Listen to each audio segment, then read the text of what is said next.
Given the frequency of how often I've supplied these terms in context to Apple TV over the past couple of months, they're, at least in the way my brain works, they're starting to register as common expressions and expectations. And I think, at this point, expectations that have merit and are not necessarily baseless or built on a false, house on sand.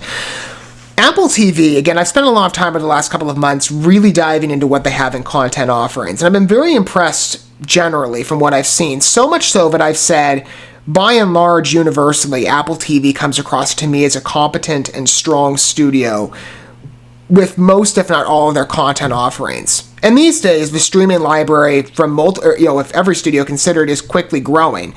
But I've never seen a studio seemingly so prestigious across the board of all their content, for the most part. Maybe I'm forgetting about a show or two that maybe I haven't liked, but for the most part, from what I've seen, I've been very impressed. And whereas with other studios, maybe it's a mixture of response from the audience, or you look at the shows and you're like, the quality here may be a bit shoddy, whereas this one might look good. Apple TV always screams to me ambition with professionalism and efficacy. I think they've really mastered their presence within the streaming market. And it makes sense. Apple TV, again, being a top-tier technology brand and having all the money in the world to operate from, it seems. They have a lot of capital that they can put into their series to make them genuine and alluring watches. And I think they've done exceptional, again, from what I've been able to cover on this channel. And the Afterparty seems to have the same energy, this new comedy series from Phil Lord and Chris Miller, which automatically, for me, brings in a lot of promise. I'm fans of a lot of the work that I've seen from them, especially within the comedy sphere. And I sometimes think about the shows or the projects they were involved with that never came to full fruition. Yes, I bring up Solo. Ron Howard did a good job. I like the movie, but I would have loved to see their hand placed on it, given their other work. And, they're pretty acclaimed in the Hollywood space as well. Spider-Man Into the Spider-Verse having won an Oscar, and they were affiliated, of course, with that movie.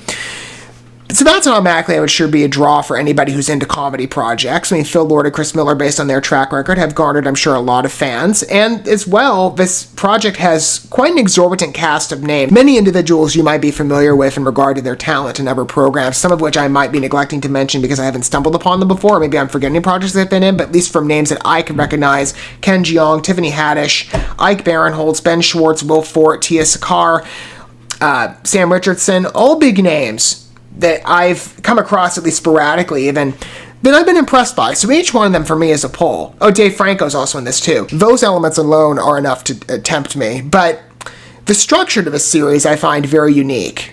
And even that just enticing on its face. But the pitch as well, if you're into comedy shows, specifically revolving around game nights, which I'm a big fan of, I loved that movie.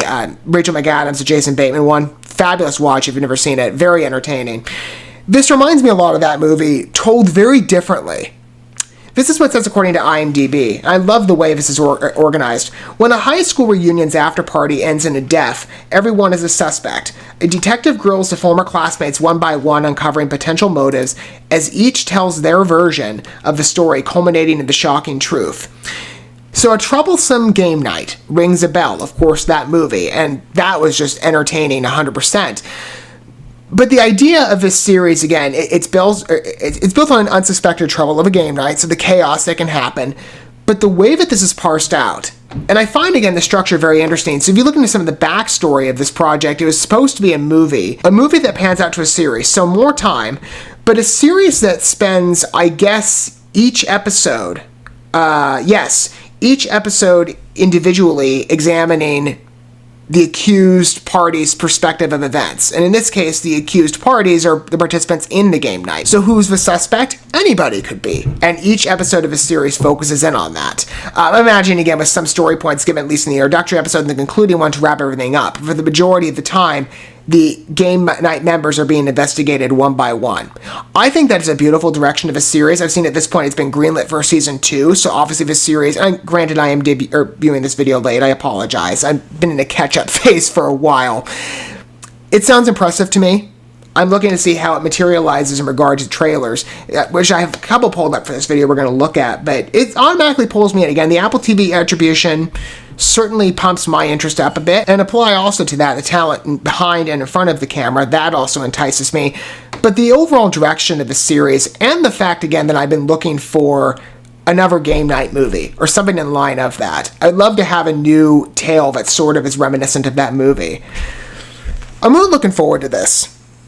Even if perhaps, let's see, maybe this will be the first, I doubt it would be, though, with all this talent. I was going to say, maybe, every studio has a clunker every now and again, but, especially these days. But again, Apple TV has just really impressed me, and the reverence thrown to their studio and their projects has been nothing short of exemplary. So we're going to start with the teaser, I guess, and get a good background of it. And then, of course, as per normal, because I have these videos compounded into just one, I will pull up the trailer after. We'll talk about the teaser a bit briefly. We'll talk about that more, I guess, in conjunction with the trailer on the review stage. But let's go ahead and give a series of first impressions. All right, here we go. Let's get this rolling.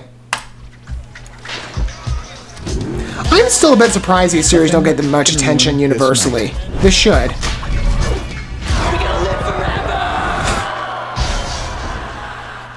Is he the one who dies? Any one of you could be the murderer. Dave Franco's pretty big in the comedy space. I'm surprised that he'd be the one they'd kill off. Agree that it's clear that Anik killed him? Oh my God, no, I didn't. I'm guessing you're Anik. She's good. It's a great way to deflect being a murderer is to accuse everybody else of murder. I'm with child! That makes sense. You kill someone and birth a new one in. The numbers stay the same.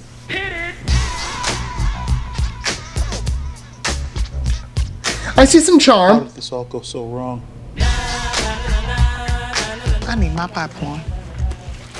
Oh, you actually have popcorn?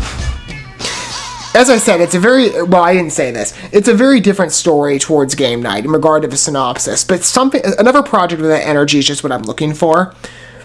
Something reminiscent of that, even just in the emotion of a chaotic game night, or what you think is a fun experience that goes to all topsy-turvy.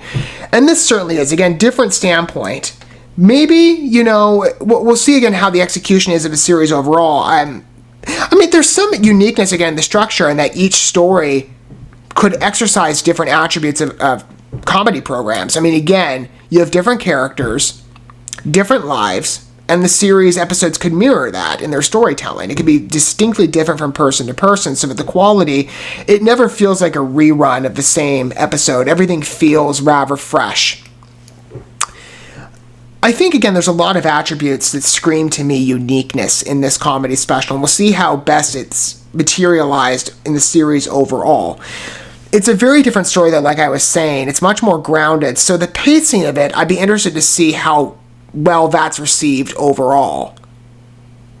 Because I could see, perhaps, some people being like, well, we're going back, it doesn't progress that much forward, other than giving a very, I guess it has a very brief timeline, but it just gets compounded by all these different stories. And backstories, too. That's what could extend the timeline, at least going backward. But in regards to the coverage of the series, you obviously have the game night, then you have the events that take, place regarding this character's death, and then that time in between where the investigation's happening. Well, I guess, considering it's every investigation, perhaps, of all the characters telling their side of a story, and I think Tiffany Haddish is just playing the detective here. I like that role for her. Each character is giving their own account, so I guess that stretches the series out, and we just line them up. But it still feels like, in regard to the general plot, it's a smaller focus. Again, we'll see how best, this is received. Again, it got a season 2, so obviously there's potential. I imagine it's going to be operating by the same model when that series comes out. That's a good first teaser, though. I think it sets a good grounding. This trailer should go a little more in depth. It's much longer. This is a murder. I like the music choice. Hey, party people. It's a good fit for a game night chaotic series. We started at the upper middle, and now we here. But for tonight, Mikasa is... you know how the rest of that goes. Whoa! We're gonna live forever! I'm still really surprised that he's the one who dies. I would have thought they'd used him a little more. I guess they can in the backstories with the footage. Body discovered on the cliff during an after party for his high school reunion. This is a murder. What? Any one of you could be the murderer. And I want to hear your story. I have no idea who I'd pick yet. Happen, but you see it in a different way. I want to hear your mind movie. Did you see her hair? It looks like she made out with a tornado. It's just Jewish hair. So much volume. My goal is to find out who killed Xavier. Now, you all went to your high school reunion for what? Second chances at life? Love? This could be quite Something fun. else? And seeing the different types of Maybe we could story just skip to styles the fleshing part themselves where the out. murder happened. I'm telling you a story here. I'm building character arcs, dynamics. Everybody here. It's like, no, that's my role. He's the worst. I'm gonna have sex with your ex. Dude, 6 years old. Daddy, I love him. Everyone seems to think you Bit of a crude joke, but I'll forgive it. It's all anyone's talking about. Sorry, you're you. That's not fun. Any one of us could snap. What? Who? Whoa! You want to confess to a murder? Because we need to know who killed him tonight. Bam. Looks good. Seems to be hiding something. What is going on? We're done here. Yeah, but you didn't even know that was fake, and you straight up just chopped off his head. Remember that.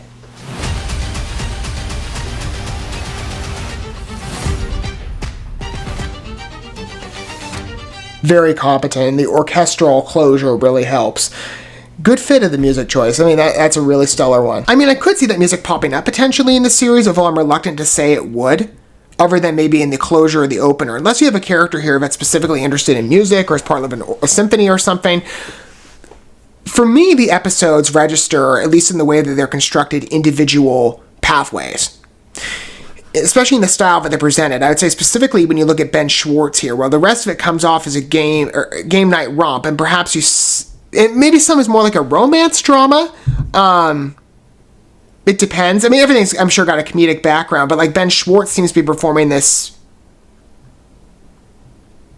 impromptu musical number, like a full-on mini dance sequence. So again, it feels like everything is specifically tailored to each individual character. So each episode, and I might be interpreting this quite wrongly. You know, we'll see at the time the series, well, at this point it's a debut, at the time that I watch it, and maybe give my thoughts in preparation of season 2. But I feel that, at least from what I can see right here, there's a uniqueness to each individual episode that isn't necessarily tailored by the others. Maybe, again, there's a governing tone to the overall series, but everything feels very individualized and specific. So I would imagine the music choices for each character are going, especially what they do over the course of the series, might be a bit more diversified than a general symphony. But I thought that was a really good fit for the series overall in regard to its marketing, if that's as far as it goes. I'm going to be kind of disappointed. I'd like to see that utilized in the series to some degree, because it was a very engaging piece of music. We'll see what happens on that level, but as far as the show is concerned, it's a very grounded comedy, quite funny. I do think, again, Phil Lord and Chris Miller are absolute strengths of this project, and again, coming off of their awards recognition, and again, this series, as I understand, has been in development for quite some time. Again, referencing that one article I pulled up earlier, this looks like a very competent show, and one that, again, I would expect from Apple TV. I've been very impressed with their work from what I've covered in their library, and The After Party is no exception. What are your guys' thoughts, though, with the series? Perhaps at the time I'm covering this, maybe some of you have already seen the series. I'd love to hear your thoughts down below. No spoilers, please, but I'd love to gauge the interest level perhaps as well with the show, because again, like I said, Apple TV shows from my standpoint don't get the most coverage. I don't see people talking about them by comparison, let's say, to offerings on Disney Plus or HBO Max. I just don't see that much attention given to Apple TV for the most part. Some shows, yes, but it's oftentimes a lot rarer than the range of what I've covered on this channel from them. I'd love to hear your thoughts down below, though, if you are a fan of the show, just how engaging it was for you, and how best my predictions are married to the actual show. Feel free to let me know your thoughts down below, as well as perhaps, if you haven't seen the series, or, yet, maybe this is a fresh look for you, I'd love to hear as well your thoughts, and whatever you want to contribute down below as well. I'm going to try and watch this series, I'll get around to it, and then by the time season 2 airs, whenever that is, because again, it's already been greenlit, as I understand. If it, we'll see. Sometimes you have projects that are greenlit that don't materialize, but I would imagine this one would. At the time, and most of the projects, at least at Apple TV, has been releasing their season 2s. It come around quite quickly. I would imagine for season 2, when that comes around, it'll probably be as competent as this. Of course, I will cover that, and it'll give me a chance to tell you my thoughts on the first season as well, my experience viewing it. But I am generally impressed based on these trailers. Looks like a very competent game night-centered series with all the havoc of that movie that I loved. But I really am looking for another game night experience that goes all upheaval. And this, though a very different story, has for me a subtler energy, but it's very reminiscent of just how entertaining that first film was for me and what I've been dying to see again in a new form with what I would say are fitting people behind the camera to manage it. I think Phil Lord and Chris Miller are going to do a great job with the series, in my opinion.